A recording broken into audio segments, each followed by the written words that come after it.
벌써 오래전의 일이 되었습니다만 기억하시는 분은 기억하실 줄로 압니다.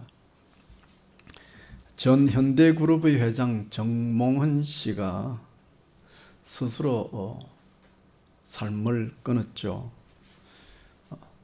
우리 대한민국에 큰 파장을 일으켰습니다. 그분의 유서에 보면 그 글이 참 안타깝습니다.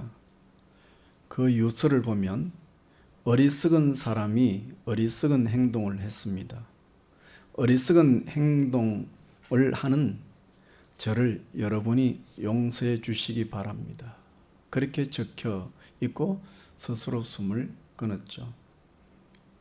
저는 이 고 정몽헌 회장이 스스로 어리석다고 말한 행동이 무엇인지 알 수 없습니다.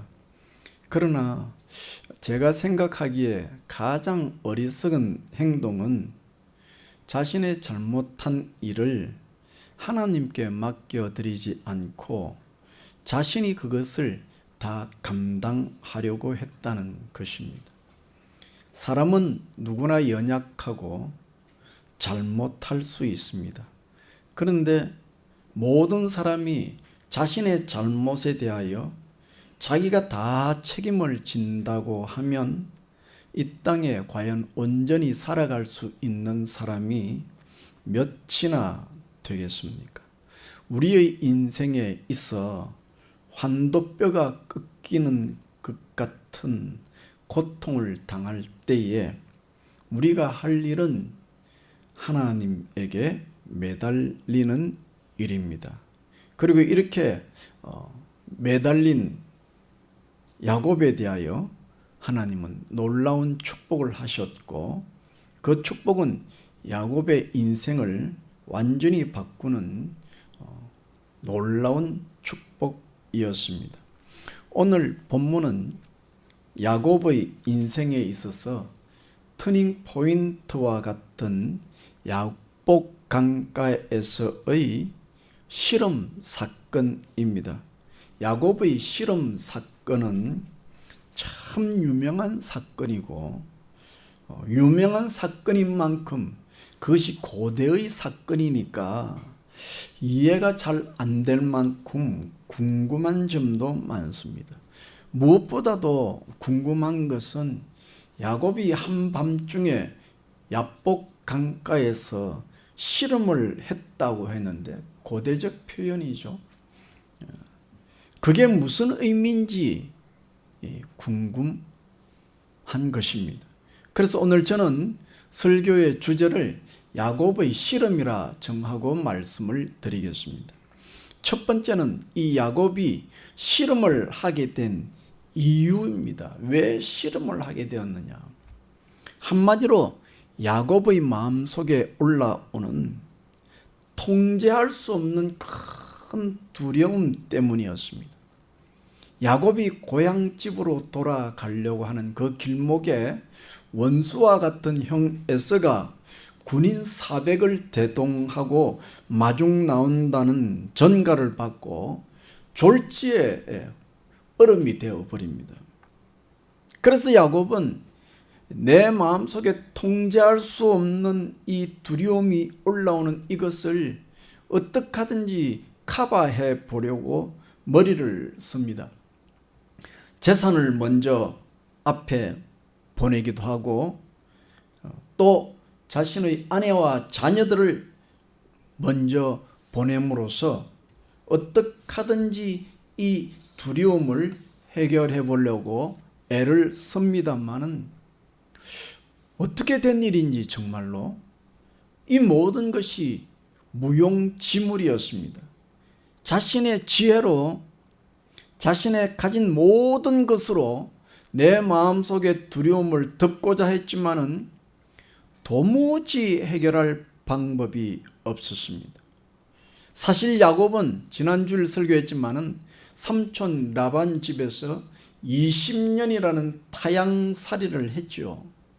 그 20년이라는 타향살이를 했지만 그래도 그 타향살이를 통해서 돈 버는 재미가 쏠쏠했어요. 그래서 돈 버는 재미 때문에 두려움을 잊어버린 거예요. 그리고 그 20년의 타향살이를 통해서 독불장군처럼 사업에 크게 성공했고, 이제 이 정도 성공했으니 내 마음속에 두려움이라는 감정은 없다 생각했는데, 어떻게 된 일인지 이 많은 재산을 가지고 고향으로 금유환영하는 그 길목에 형 에스가 400인의 군대를 데리고 만나러 온다고 하는 전가를 받자마자 마음속에 잊혀졌던, 지난 20년간 잊혀졌던 그 두려움이 속절없이 올라옵니다. 그리고 하필이면 야복 강가를 건너려고 하던 참에 이런 낭패를 당합니다. 왜 하필이면 고향으로 돌아가는 길목인 그 야복 강가 근처에서 이런 두려움을 맞이하게 되었느냐? 결과론적으로 생각하는 것인지는 모르지만 이 야복 강가라고 하는 것은 요단강 지류입니다. 그러니까 쉽게 말하면 요단강이죠. 요단강이란 기독교에서 큰 획을 긋잖아요. 이스라엘 백성들이 광야에서 40년 헤매다가 이스라엘로 들어갈 때, 가나안으로 들어갈 때 마지막 관문이 뭡니까? 요단강이잖아요. 그러니까 오늘 우리도 보면 인생이 죽고 하늘나라에 갈 때 요단강을 건넌다는 표현도 하죠. 다시 말하면 야곱이 온전한 하나님의 백성이 되기 전에, 온전한 천국 백성이 되기 전에 하나님을 참으로 깊이 만나야 할 필요성이 있었기 때문이 아닌가 결과론적으로 생각해 봅니다. 그러면 야곱이 어떻게 하나님을 만났느냐? 야곱의 의로움으로 만났습니까? 야곱의 물질로 만났습니까? 야곱의 잘남으로 만났습니까? 아니죠. 야곱의 죄와 야곱의 두려움과 야곱의 문제와 야곱의 상처와 야곱의 아픔을 통해서 하나님을 만납니다.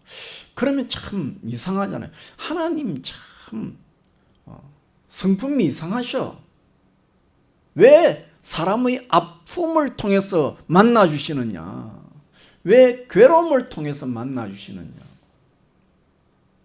누굴 놀리려고 그러시냐?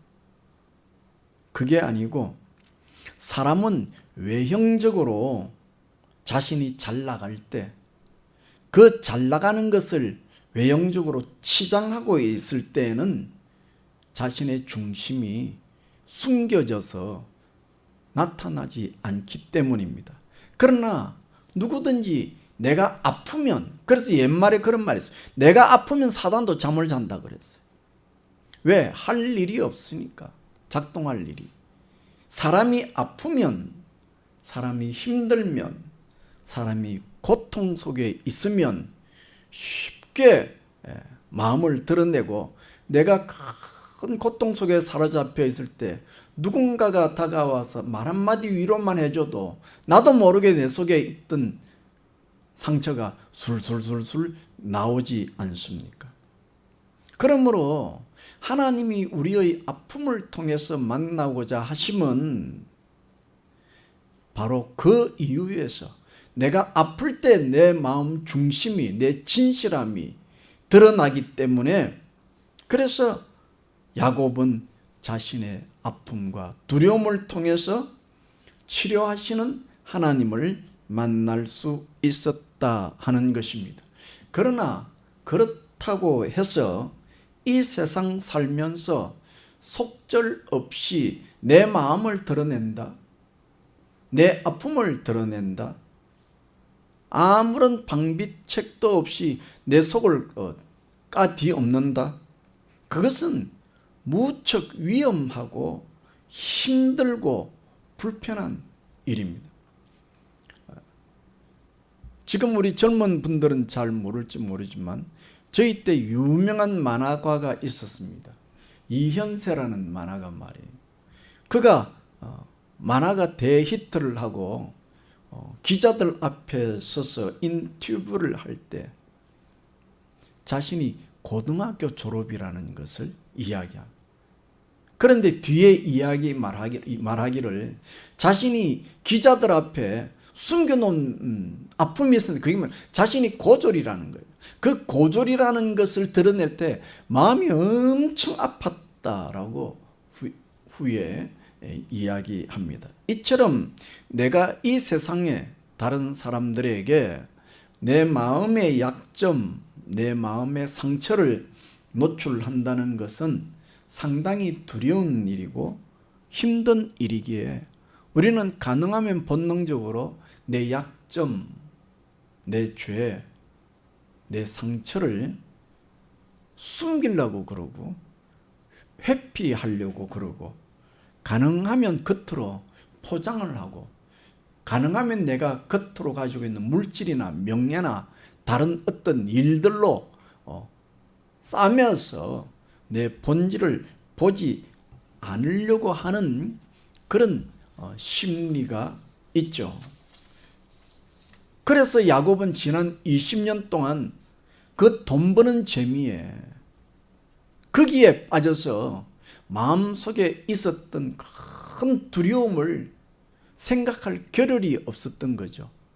그리고 20년 동안 그 두려움에 직면하지 않았기 때문에 내 마음속에 그런 감정이 사라졌을 것이라 생각했는데 그만 고향으로 돌아가는 길에 형 에서가 군사 400을 데리고 마중 나온다는 말에 지난 20년 동안 까맣게 잊었던 그 두려움이 통제할 수 없을 정도로 속절없이 올라왔고 그 두려움에 벌벌벌벌 떨기 시작했습니다. 그래서 그 두려움을 가지고 믿음의 족장 야곱은 어떻게 하느냐?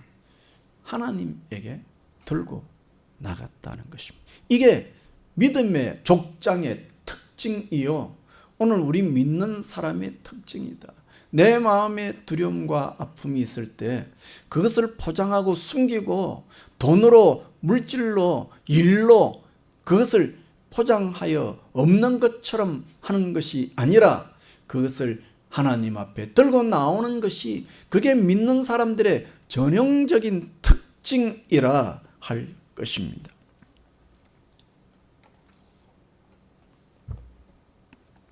그렇다면 두 번째, 야곱이 한 씨름의 의미가 뭐냐? 참 어려운 이야기지만은 성경학자들은 각자 다양한 의견을 말하나 공통적으로 말하는 것이 있습니다. 그것은 야곱의 씨름이 전형적인 성도의 기도를 상징한다라고 합니다. 그러면 이제 묵상해 봐야 되죠. 성경은 설명하지 않지만 우리가 묵상해 볼 거리가 있다는 거예요. 뭘? 왜 성경 저자는 야곱의 기도를 씨름에 비유해서 표현했느냐 하는 것입니다. 오늘 주보 앞면에도 나오지만은 씨름할 때 야곱이 그렇게 벌거벗었는지도 난 잘 모르고 야곱이 그렇게 근육질의 남자인지 저는 잘 모릅니다.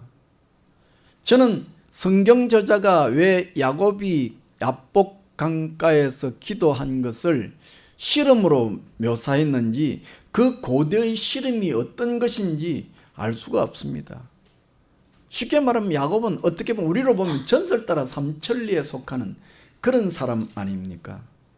그러나 이제 우리가 유추해 볼 수 있는 것은 고대의 그 당시에 야곱이 했던 씨름이라는 것이 무엇인지는 알 수 없으나 최소한 오늘 우리 대한민국에서 성행하는 그 민속 씨름은 생각할 수 있고 그 민속 씨름을 통해서 야곱의 기도가 어떤 기도였는지 알 수 있습니다.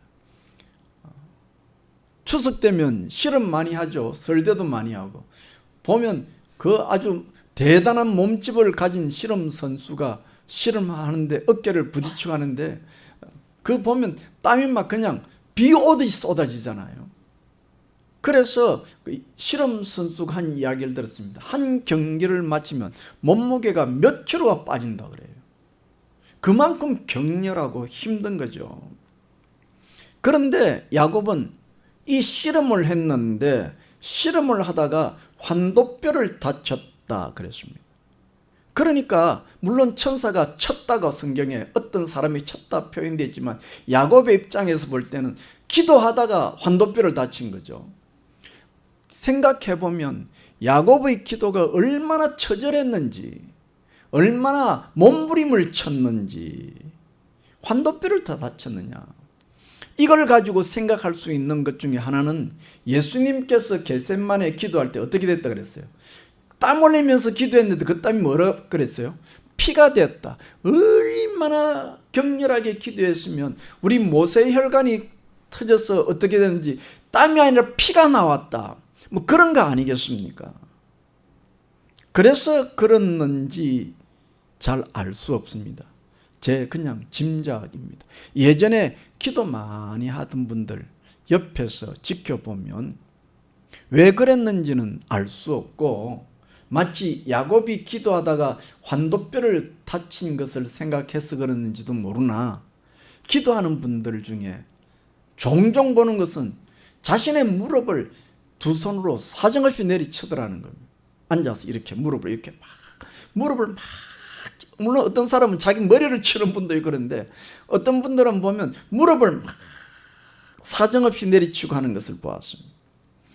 그래서 이런 사실들을 묵상하면서 야곱이 믿음의 족장으로 이스라엘의 아버지로 올라서는 가장 결정적인 사건이 바로 오늘 실험으로 비유되고 있는 야곱의 기도가 아닌가 생각되어지고, 야곱은 어떻게 그렇게 기도할 수 있었느냐? 아마도 20년 전에 야곱이 집에서 쫓겨나서 홀로 되어서 그날 그 밤에도 형이 나를 죽일까 싶어서, 야곱을 죽일까 싶어서 속절없이 밀려오는 두려움이 있었어. 벌벌벌벌 떨며 혼자 노숙을 하던 그 베델의 밤에서 하나님을 만난 경험이 있었죠. 그리고 이 베델에서 야곱이 하나님을 만난 경험과 오늘 야복강가에서 야곱이 하나님을 만난 경험에는 유사점이 있잖아요. 그게 뭐냐니까 엄청난 두려움이었고, 베델에서의 야곱을 생각하면 자신에게 사랑하던 모든 사람들이 다 자기를 버리고 자기를 보호해주지 못할 때, 홀로 노출되었을 때 호련히 하나님께서 그런 야곱을 만나주시고 위로해 주시고 격려해 주셨던 경험이 있는 거죠. 그래서 야곱은 야복강가에서 그 20년 전에 아련한 경험, 자신이 그 두려움에 처해 있을 때 하나님이 찾아오셔서 위로해 주시고 격려해 주셨던 그 기억을 가지고 용기를 내어 야복강가에 홀로 하나님을 만나기 위하여 기도했고, 이것을 오늘 본문에서는 야곱이 실험한 것으로 표현하고 있습니다. 좀 더 실험에 대해서, 지금 둘째 달 날이 실험의 의미잖아요. 실험에 대해서 묵상해 보려고 합니다. 묵상이니까, 저의 묵상이니까 아닐 수도 있지만 제 주관적으로 생각해 보면 실험이라는 건 경기하는 거잖아요. 고대 말하면 싸우는 거잖아요. 그러니까 실험을 한다. 누군지 알 수 없지만 하나님일 것입니다. 분명히. 하나님과 싸움을 한다. 이게 어떻게 말이 됩니까? 어떻게 피조물인 인간이 창조주 하나님과 싸우겠습니까? 어떻게 하나님과 실험을 하겠습니까? 사람끼리라면 모르지만. 아니, 수준을 좀 많이 낮추어서 그 세기를 좀 낮추어서 다운시켜서 부모와 자식이 싸운다고 해보십시다. 지금은 야곱은 하나님과 사람의 싸움인데 이걸 좀 낮추어서 부모와 자식의 싸움이라 해보십시다. 정상적인 가정에서 부모와 자식이 싸울 수 있겠습니까? 없는 거죠. 아무리 부모가 잘못해도 부모와 싸우는 자식이 있겠느냐 말입니다. 그런데 싸운다 그거거든요. 격을 낮추어서 생각할 때 부모와 자식이 싸운다는 거거든요. 그렇다면 만약에 이 말을 긍정적으로 건강하게 표현한다면 부모와 자식이 싸운다가 하면 그것은 어떤 의미냐 하니까 자식이 부모에게 나를 불쌍히 여겨달라고 떼쓰는 거죠. 떼쓰는 거. 어린아이들 떼쓰는 거 봤나요? 저기 형구가 뒤에 왔지만 형구가 떼쓰는 거 봤나요? 저 떼쓰는 건 말릴 수가 없어요. 옆에서 사람이 누가 있든지 어떻든지 버스까리든지 전철까리든지 무조건 떼서 엄마 저 찾는 거예요. 떼쓴다는 거 아시잖아요. 뭐 논리도 없고 이유도 없어요. 무조건 떼를 쓰는 거예요. 제발 나를 버리지 말아달라고.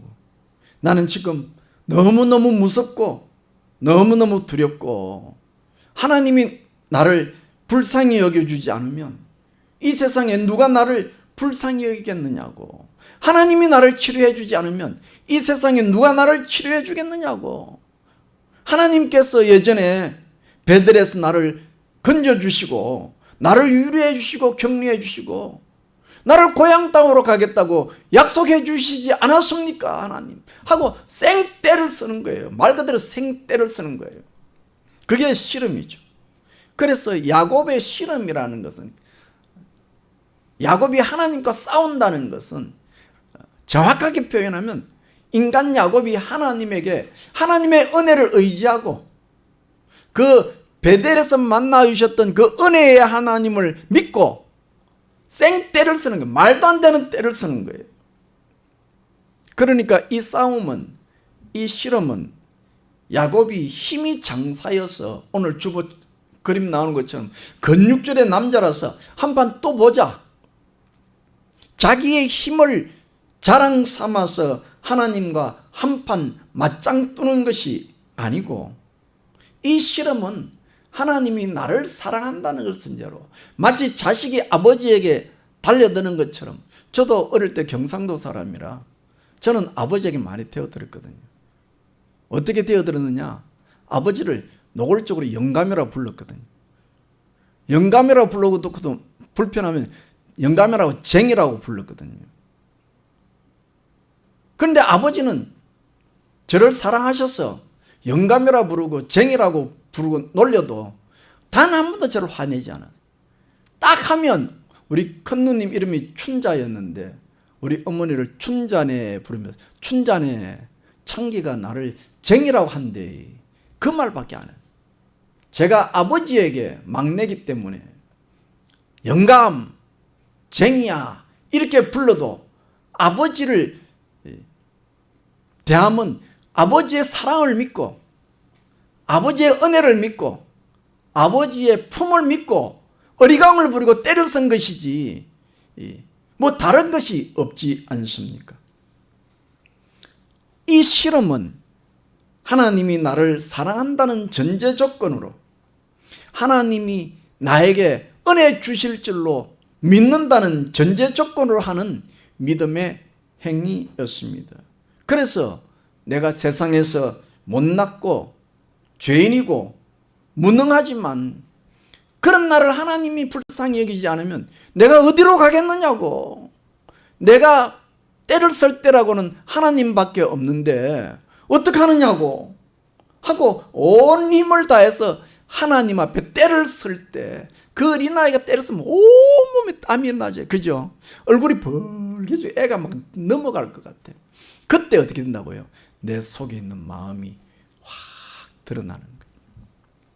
내 깊은 마음이, 내 마음이 오픈 마인드가 되는 거예요.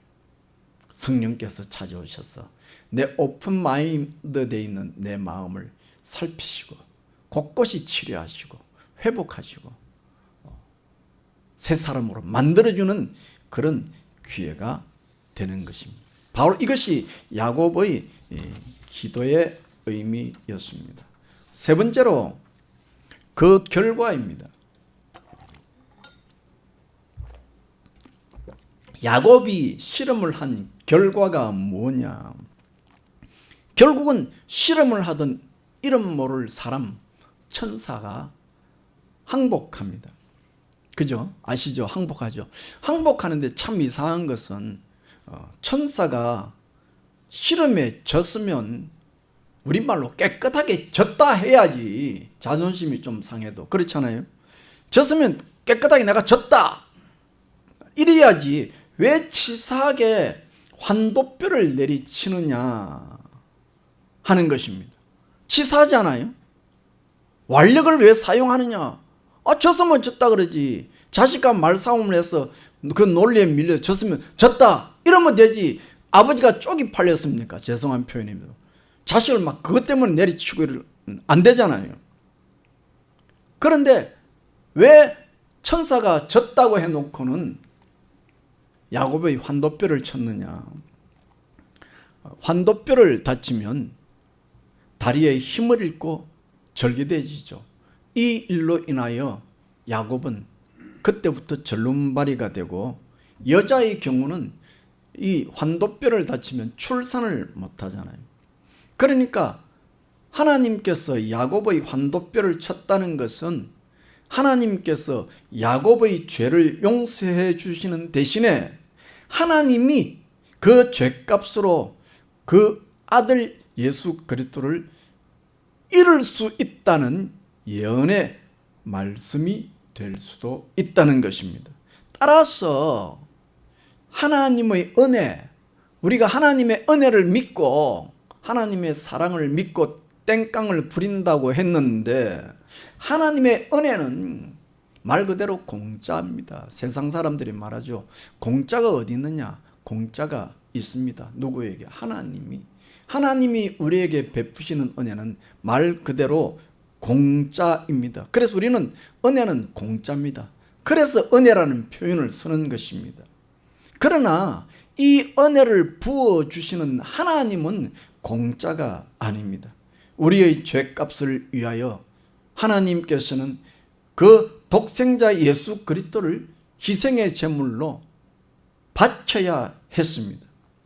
그러니까 은혜라는 것은 나는 공짜로 받지만은 이 공짜의 은혜를 부어주기 위해서 하나님께서는 예수 그리스도를 희생하는 엄청난 희생의 대가로 치루어진 것입니다. 그렇기 때문에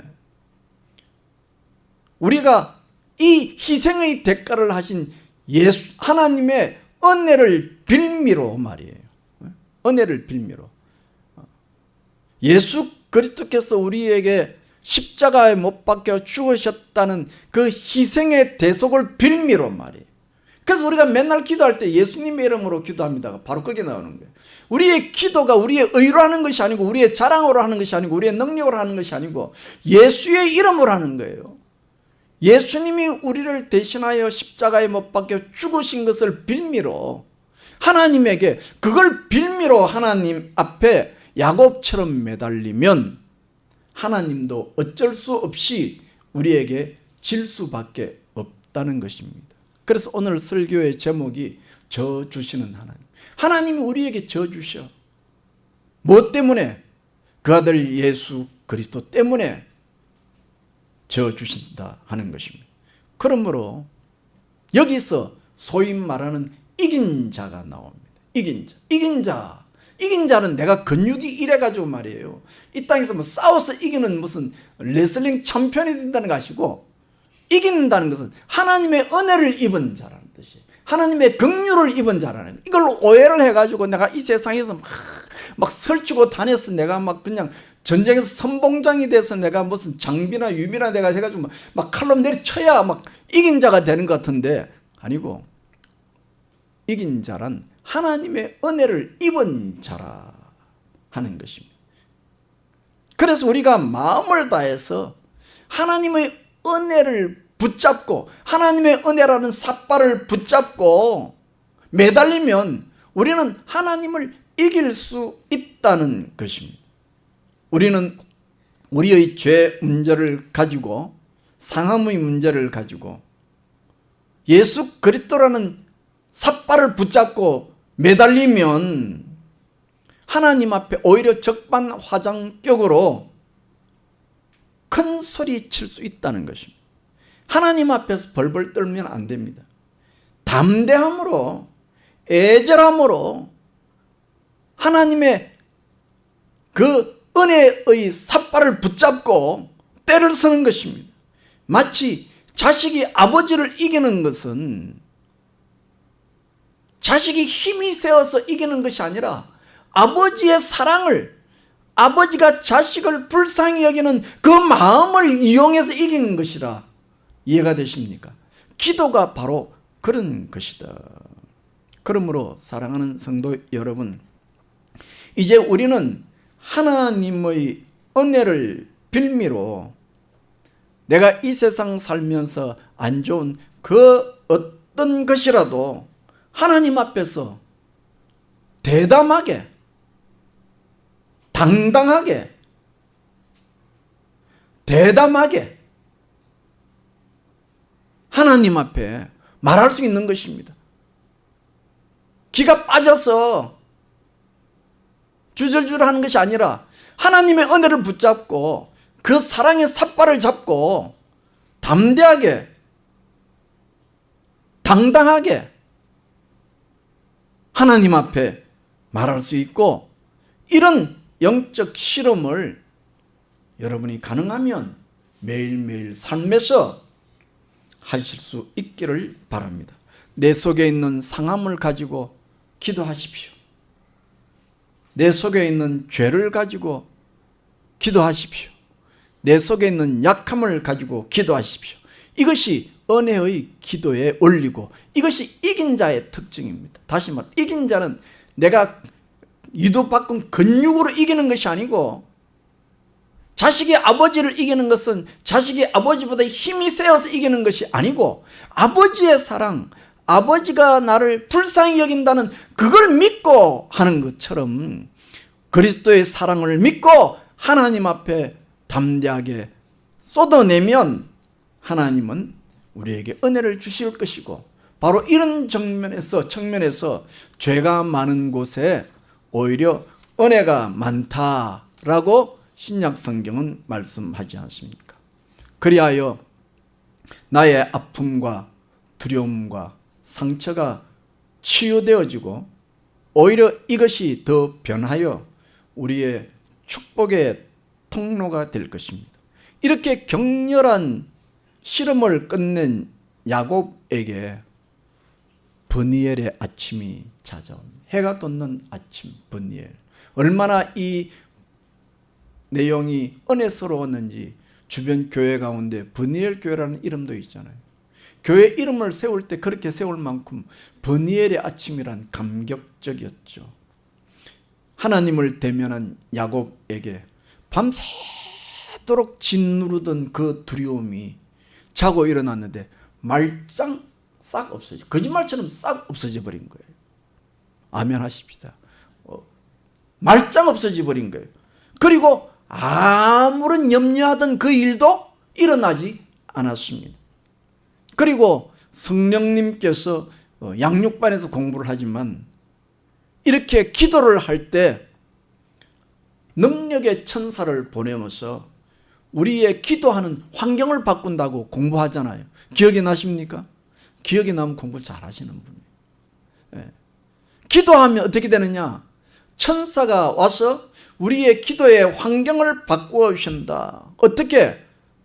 성령님께서 기도하는 야곱을 통해서 형 에서의 마음을 주물렀어. 형 에서는 야곱을 원수처럼 여기고 전날 죽이겠다고 도끼를 들고 슬친 형이 성령께서 그 형 에서의 마음을 주물러 주니까 그 냉랭한 얼음장 같은 형이 이제는 춘풍의 바람으로 훈훈해졌어요. 물론 에서만 변한 것이 아닙니다. 야곱은 더 많이 변했습니다. 형 에서 앞에서 야곱이 고백하기를, 내가 지난날 성공한 것은 내가 잘나서 성공한 것이 아니고, 내가 땀 흘려서 성공한 것이 아니고, 내가 성실해서 성공한 것이 아니라 오직 하나님의 은혜였다고 고백합니다. 오늘 본문을 32장 읽었지만은 결론은 33장에 있는 내용으로 말씀하고 있죠. 이 결론을 내리는 33장에 보면 이상한 것이 야곱이 전날 잘 사용하지 않았던 단어를 자꾸만 반복해서 사용합니다. 그게 뭐냐니까 은혜라는 단어입니다. 33장을 보면 야곱이 에서에게 은혜를 자꾸 이야기합니다. 자꾸. 왜? 자기가 은혜를 입었으니까. 하나님에게 은혜를 입었으니까. 그래서 야곱은 그 형 앞에, 원수 같은 형 앞에 하나님의 은혜를 자꾸 이야기하게 돼주고 은혜의 사람이 된 것입니다. 전날 내게 상함이 있고 두려움이 있고 버림받음이 있을 때에는 세상에서 내가 가장 강해 보여야 했습니다. 심지어 교회 와서도 주변 사회생활을 하면서도 내가 인정을 받아야 살아남을 수가 있어요. 저도 그랬어요. 저도 어릴 때 별명이 제 자랑떼기였어요. 나를 자랑해야 돼. 내가 똑똑해야 돼. 내가 부모 눈에 쓸만한 아들이 돼야 돼. 그래야 그 먹기 힘든 그 힘든 세월 속에 살아남을 수가 있었던 거예요. 그래서 내 마음에 상처가 있고 두려움이 있고 버림받음에 염려가 있는 사람의 특징이 뭐냐? 이 세상 사람들에게 내가 잘한다는 것을 드러내고 인정받고자 하는 욕구가 많습니다. 그래야만이 사람들에게서 교회에서 내가 버림받지 않는다.